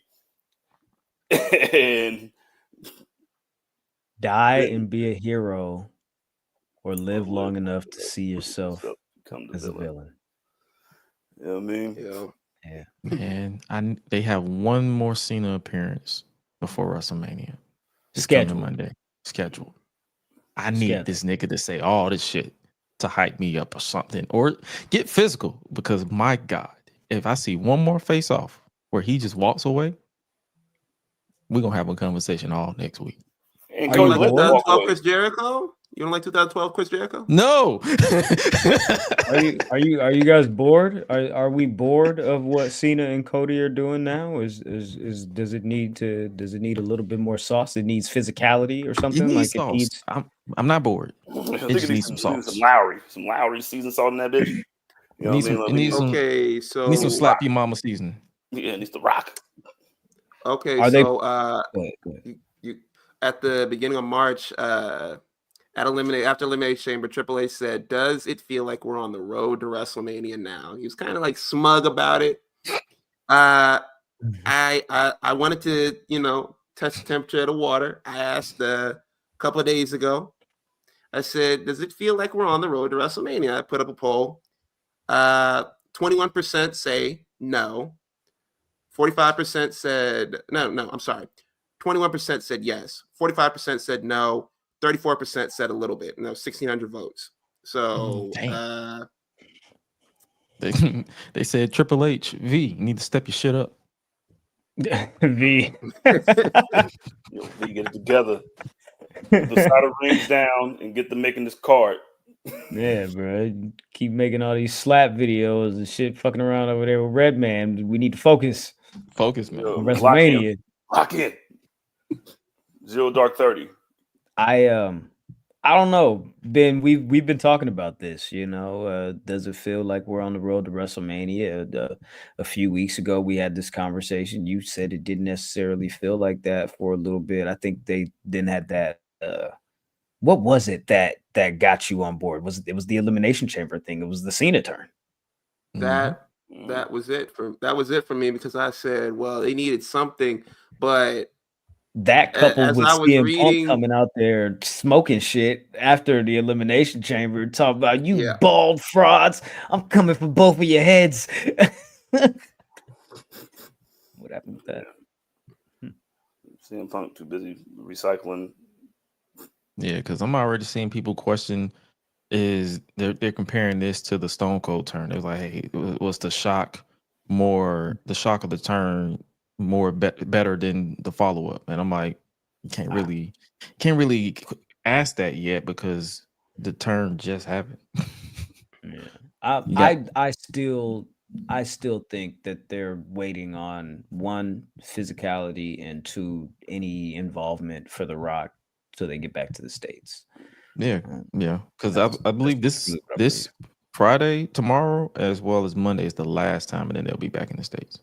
Yeah, so next Friday they'll be back in the States. That might be why, because it's like, yo, like, nigga, we trying to cater to the United States audience and put on some shit for them. And this shit coming on like 4 o'clock y'all time, and the rest of everybody else getting it, you know. But shoot, can I tell y'all something? Are Cody and Cena trying to get their shit off before The Rock comes in and like says, nah, this is how I want things to go before he puts his fingerprints on it? Are Cody and Cena getting their shit off before?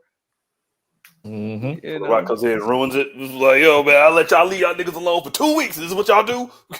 Y'all ain't gonna touch. Y'all ain't gonna fight. Davion says it's way too early for. I agree. I just saw that reaction. And you know how people are dramatic nowadays.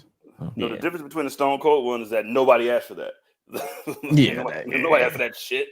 And it was at WrestleMania, after WrestleMania in Texas, so they wanted the shock value. But after that, he was just trying way too hard. Like, he was beating the shit out of Lita every week, and then like they were really trying hard. Like, and no one wanted to do. This shit's so subtle.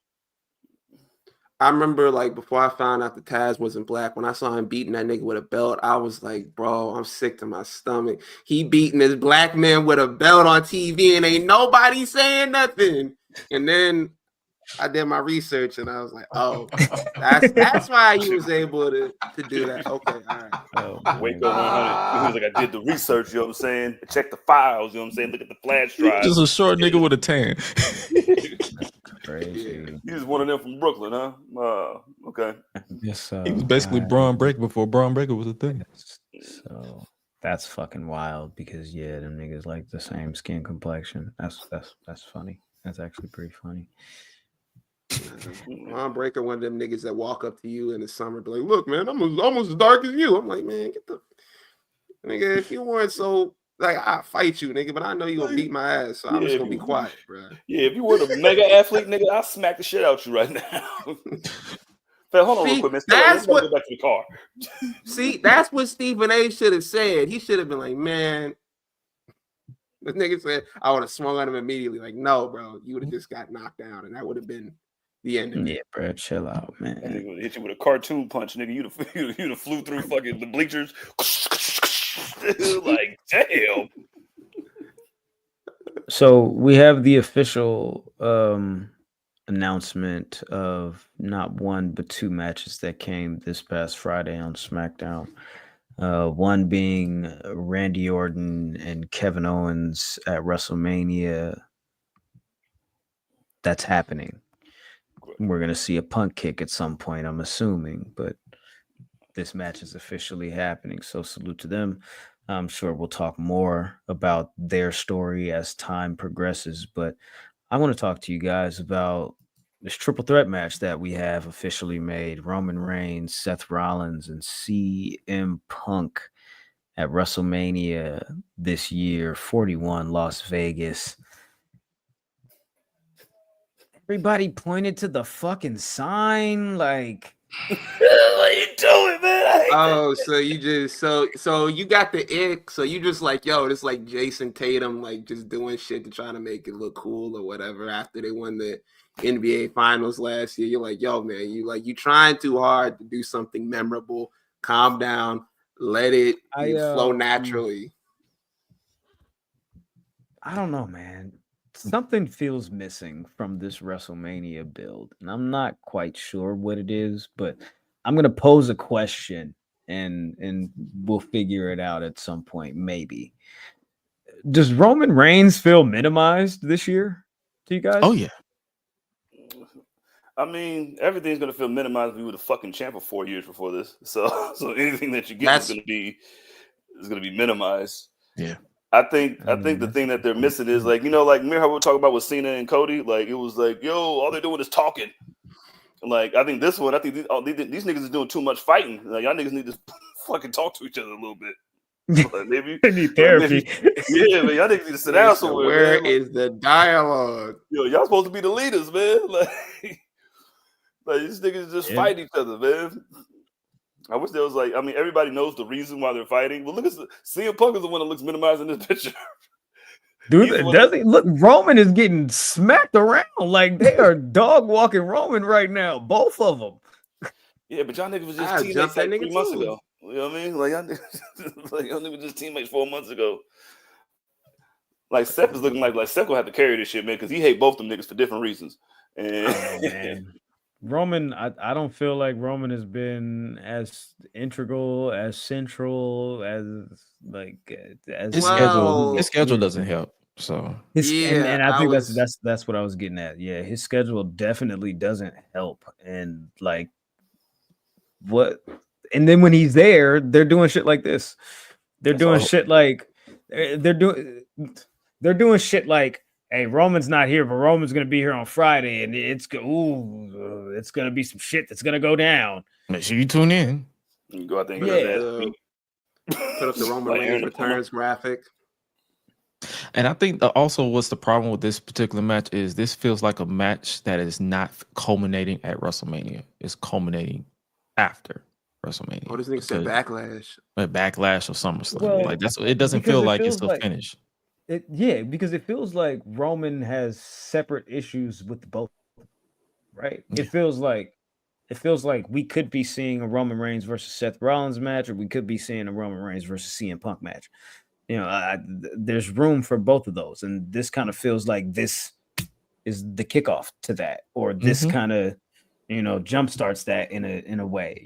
Maybe we see Roman and Seth at Backlash, or we see Roman and Seth at Money in the Bank, or something like that, or Roman and Punk at SummerSlam, or or whatever the case may be. But I don't know, man. I feel like Roman's been minimized, and I think it's 100% due to his schedule.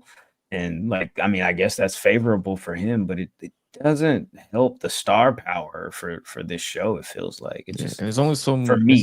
it's only so much Paul Heyman promos you can do in between appearances that people will be like, all right, bro, we get it. He's basically Brock now. Minus the other shit. I mean, oh yeah, definitely minus other shit.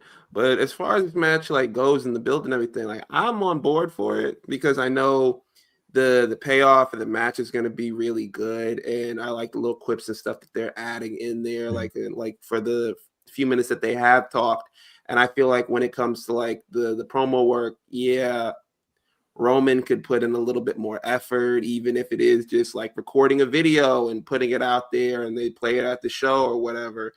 And I think that at this point, the reason why it is a triple threat and why they're trying to like shoehorn all of this together is because they don't know if Roman is going to be around to do a one-on-one match, like to do each like combination of the match after WrestleMania. So they're just like, yo, we're just trying to get what we can get together and kind of have it like 3 for 1. Nigga, this is the fucking excuse to make this shit a main event of one of the night one. All that star power, all the star power is in the fucking one match, damn near. Yeah, like that's every why single version is like here. That's why I be looking at them the discourse when they be like, "Oh, this is gonna main event." I'm like, brother, as soon as they announce this match, that is your main event. I'm sorry, like I apologize. Sorry, Charlotte, Tiffany, but you niggas is open at night 2. I mean, welcome. Here we go. So that too. You feel me? Either one of those matches can open either one of the nights, and you pick one for Saturday, pick one for Sunday. Get them shits out of the way, because I have no interest in Jey Uso versus Gunther. I have no interest in Charlotte versus Tiffany, and especially after what she did to Tiffany last week. Like, Jesus Christ, she put that fucking grill deep fried. Like, and you can see Tiffany kind of like trying to like get her shit together and kind of like trying to like catch it on the fly, because it just felt like she kind of like went off script with it, because you kind of see it in her eyes where she was like, I gotta respond to this shit, bro. Like, come on, man. She's like, this is the best you got. She gotta be Just prepared. composed, like like she's learning. Charlotte is a fucking demon, bro. Dog, she knew it was chum in the water when she had, but they had to do this little split screen thing. She was like, yo, she don't even know how to be a baby face. I'm about to tear her ass up. Is this shit what you want to do? Like, all right. You got it. Like, oh, girl, you old. You like, okay.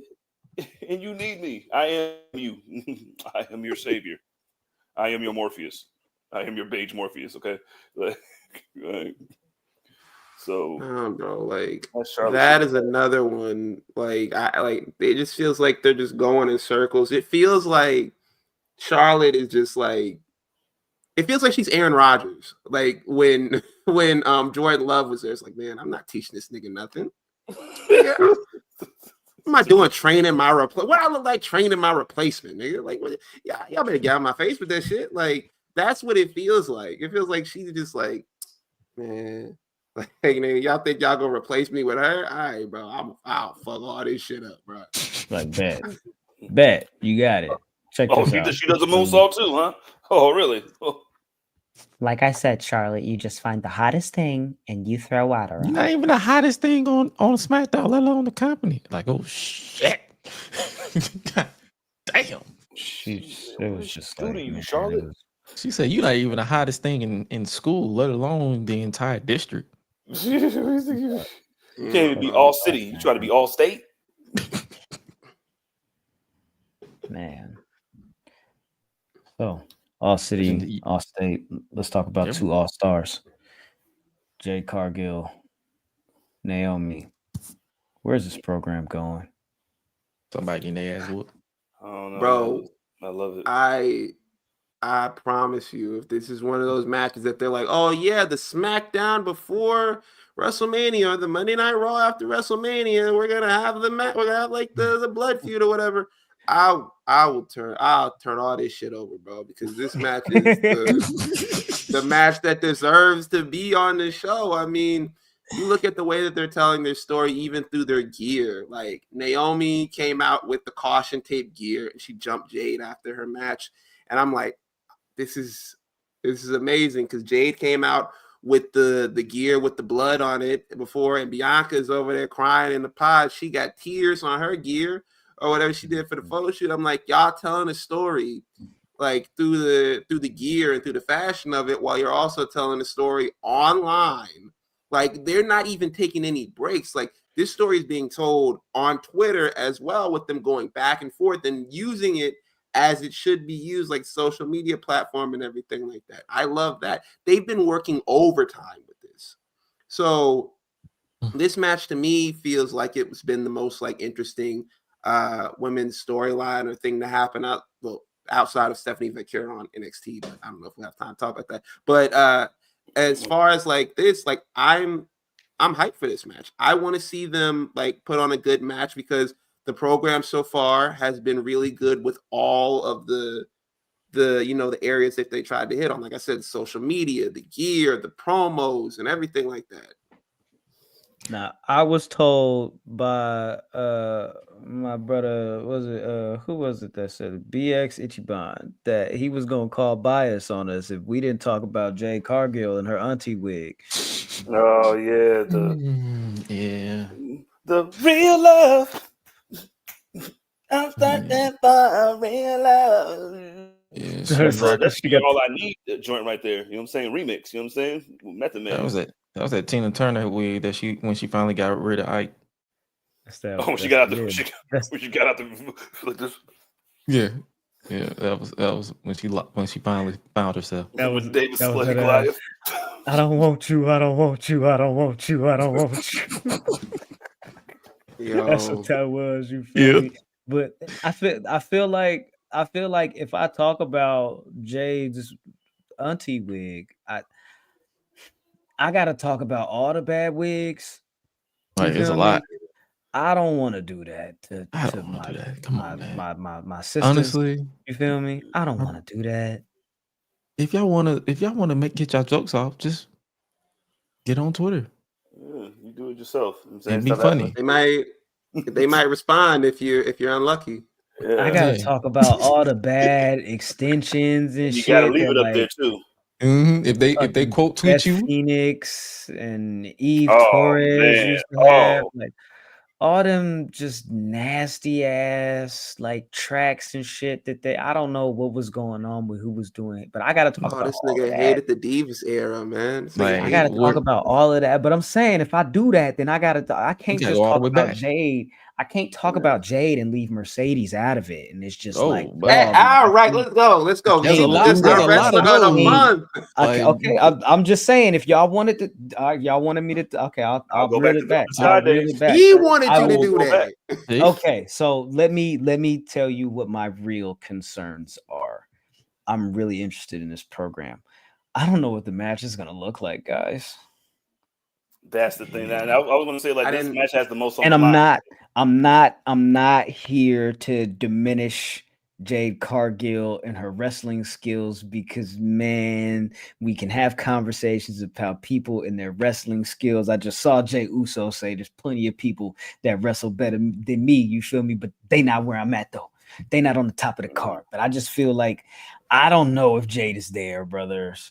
I don't know, bro. She was just gone for like what?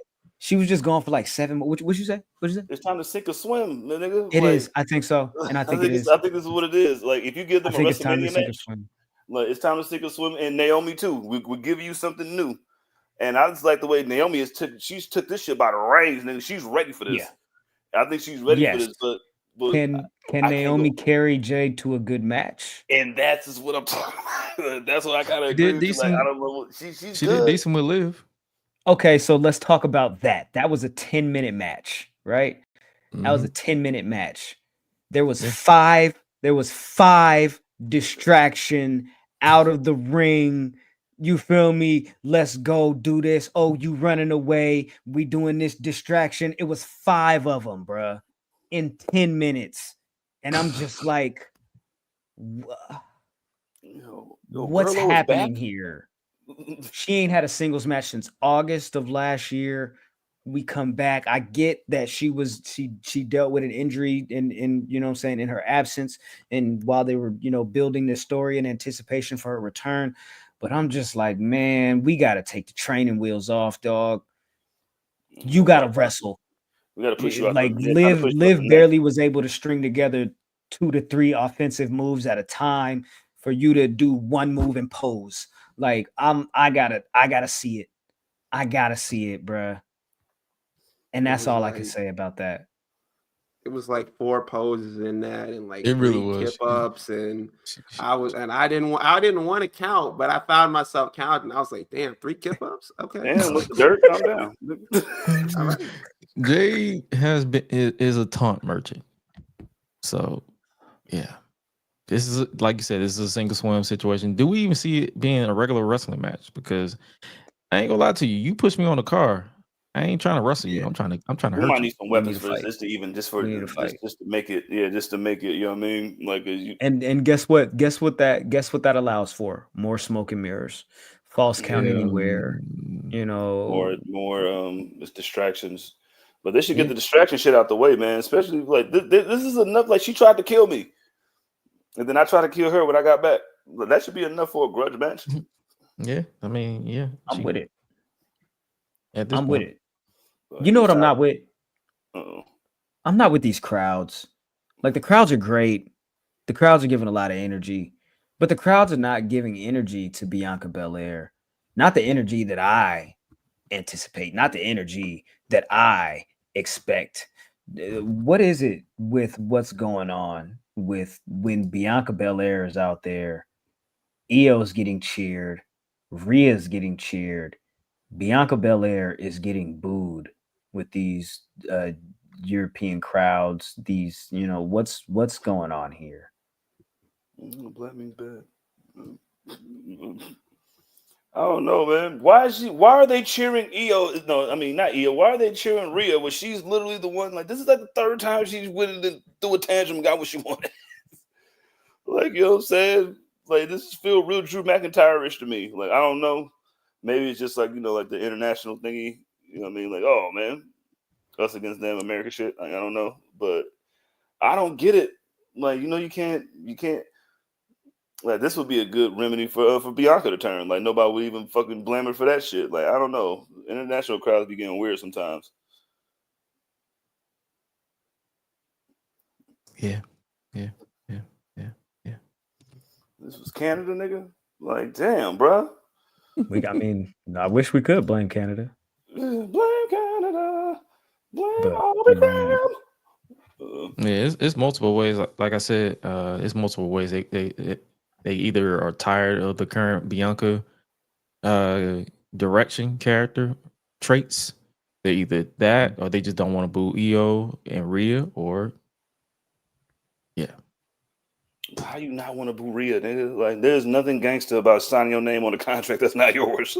Like, nobody's ever, anytime anybody's ever done that, we shame them. What happened to shame? Yeah. She's clearly in the wrong here. Like, I'm like, what the fuck are we doing? Like I mean, I know I came out to watch a contract signing. Like, yo, just like you gonna be watching that WrestleMania from home, nigga. And that was pretty funny. But just, no, man, it's just hella weird, man. I don't know, like they just love Rhea, man, and they love like everybody loves Io. Io's the one that's getting fucking. Yeah, she's the one getting fucked over. Yeah. You know what I'm saying? Io's like, yo, I'm the fucking champ, bro. Like, I beat you, bro. Like, I beat you and you lost. So get out the ring. And she's got to defend that title against Rhea this Monday on Raw. Bianca Belair is set to be the special guest referee. So I guess expect more shenanigans and somehow another triple threat to be booked out of this. Oh, yeah. More tomfoolery. More tomfoolery. We are reaching WrestleMania 2000 territory with multi-person matches at this point. We finna get another one too, right? Yep. The IC title, I'm assuming, is gonna be a multi-man match. They're gonna put a if ladder they in throw that the bitch, tag boy. titles on the card, I'm assuming that's also gonna be a multi-man match as well. They're gonna put that. One of them. There's gonna be a ladder match somewhere, and one of them belts is gonna be on it. It's probably gonna be the Intercontinental belt. So I need Braun Breaker to jump off of something. That's funny as hell. He gonna redo the Jeff Hardy spear. Oh, like when he was swinging from the shit. Callbacks. But he's gonna land on his feet like. Callbacks. Like, this nigga's a fucking weirdo. Nigga just land on his feet. I just speared a nigga. Just pop back up. Like, weird. He is kind of weird. You see them things? Have you seen? You should watch his college football highlights. I was like, yo, this dude is a maniac. He's outrunning the running back just to block a nigga. Like,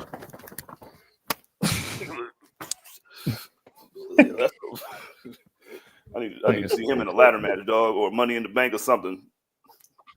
What else we got, guys? No, I think that's about it. I think that's about it. A couple news items here to close things out. The Natural Disasters are set to enter the WWE Hall of Fame. So shout out to Earthquake and bro.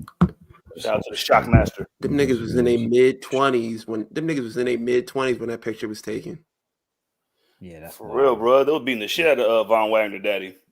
That's crazy, man. We also got word that Bloodsport is going to feature Natty versus Mayu Yamashita. We've got Pete Dunne, Carmen Petrovic, and also Charlie Dempsey going to be at Bloodsport 13 WrestleMania weekend. WrestleMania weekend. We'll also see WrestleMania After Dark. Oh yeah, if you're not going to Wale Mania because you're uncultured and you want a bunch of bullshit to do, Jesus. WWE has got a whole gang of dumbass events for you to pull up to. Valentino Khan. Yeah, it's a little Wale Mania and having fun. He's the new Flow Rider, and Flow Rider is going to be there too. But he's like the new Flow Rider. They keep giving that nigga checks. I don't know who he know or what he know, but he knows some shit. He knows something. He got the real files of the Brock Lesnar situation, but neither here nor there. Valentino. Is Trick Williams the leader of Dark State? I can see that. Because he's the only one that ain't getting attacked. Yeah, because they were because whenever he was in there, like in the ring with like Oba and Javon and everything like that, they just stand there and they look and they're like, yeah. At first I chalked it up, like when the first time I saw it, I was like, well, maybe they just like the negativity and they just want to spread like hate and everything like that. And then this last time I was like, yeah. Because they've attacked Oba and they've attacked Javon. But when Trick is in there, they don't move. Mm-hmm. Maybe it's a All of diversion. that and more. Unless it's a diversion to where Unless- he lets his guards down and then they light him up. It's gonna be Ricky Saints. Yeah. Absolutely. With the North American title with him. Ben was like, "Ooh, that's a good idea." That is a good idea. I'm like, ooh, that's a good one. Complete character. A light-skinned nigga that had a dark state. I like it. Oh, my brother. Testify. That's 4. All right. All right. I'm done. I just Should be wanted no Horseman of Devon. I just wanted to get a name for the episode. Anyways, at Public Enemies HQ on all social media platforms. Make sure y'all stay tapped in, stay tuned in, stay dangerous. Next week we will be giving our predictions for AEW Dynasty. Please come join us. We'll talk about it as a family. If there's any more that comes out of this whole Swerve and AJ Francis situation, we'll talk more about that as well. Maybe. Who knows? Anyways, but what's more important and what's always important is we continue this conversation. You feel me? So make sure y'all stay tapped in, stay tuned in, stay dangerous. Fuck with us on the socials at Oh My God Graham. Beat me there, don't meet me there. You dig? I'll go. Yeah, it's me. Yeah, that's me. Yeah, that's me. 2 E's. The forever champ, the greatest champ of all time, and I will be champ again, whether y'all like it or not. Just like John Cena, and I'm just gonna take it and just keep it, and I'm never gonna do another predictions. Nigga, I will jump. Nigga, we will jump you for that shit. Like, bro, what are you talking about? Graham, like, I know where you live. Like, literally, like, I know where you live. I do. And the gate be open, so like, I can get right in. You know what I'm saying? And your dog likes me, so it's like if I break in, he ain't gonna be able to hear me. You gonna be doing so that you're gonna be sitting there watching TV or some shit. You gonna be on YouTube and gonna take that shit. I'm like this, like damn man. It's all good, Nigga man. cooking a whole beef shank. Like, last thing. WrestleVotes did note that we should expect a possible Evolution announcement to come shortly before WrestleMania. It says, after speaking with sources, we can confirm WWE is set to bring back the highly anticipated Evolution PLE this summer. The return of the all-women's event is expected to officially be announced before WrestleMania. So we'll see what happens with that. But yeah. Oh, nigga, I thought you were talking about the group. I was like, what? Evolution is a mystery. Come on with the Triple H in that. No, my bad. I said Triple H in that booth getting down, man. You thought that was Trips?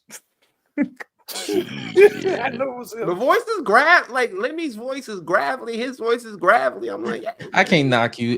Growing up, I used to think the wrestlers sing they damn, y'all crazy, blood. Nobody mentioned Gail Kim getting fired from TNA, blood. Shout out to G Nation. I thought that was a part of the whole deal. You feel me? I Like mean, we talked about it too. If you watched Tuesday, I kind of talked about it. And it was like, shit. You feel me? TNA did another stupid move. My bad. I put that in my tweet. I said we was gonna talk about Gail Kim. Oh yeah. She was listen, my bad. She was on the thing. You feel me? She's definitely on the docket. You feel me? Shout out to Gail Kim, TNA, dumb as shit. Well, I don't know. Always doing some dumbass shit like this, man. I don't know what else to say. Like, what was we supposed to say about Gail Kim anyway?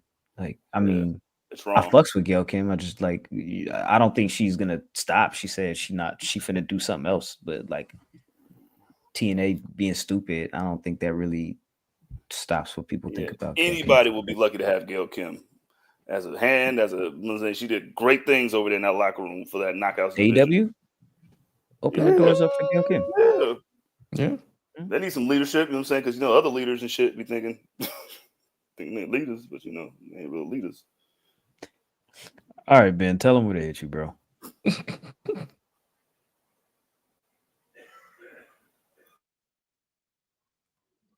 Ben? Yo, you can find me on Twitter, Instagram, TikTok at __. Yeah, and you can follow yours truly at Isgresh, Isgresh everywhere else, Gresh Unleashed Pod every Tuesday. You know the deal. We will be back here for Public Enemies to do our thing, as always. And shit, that's probably you sing the Evolution song, nigga. Stay tuned in. All that stuff. Yo, who told you to play that? I don't know. Anyways, that's all I got. That's funny as hell. Y'all be smooth, man. Y'all do y'all thing, please. Drive, drink responsibly. Well, don't do the two at the same time, though. Yeah, I mean separate. You feel me? I'm just saying, drive responsibly in general. Drink responsibly, smoke moderately, and take care of yourselves and each other.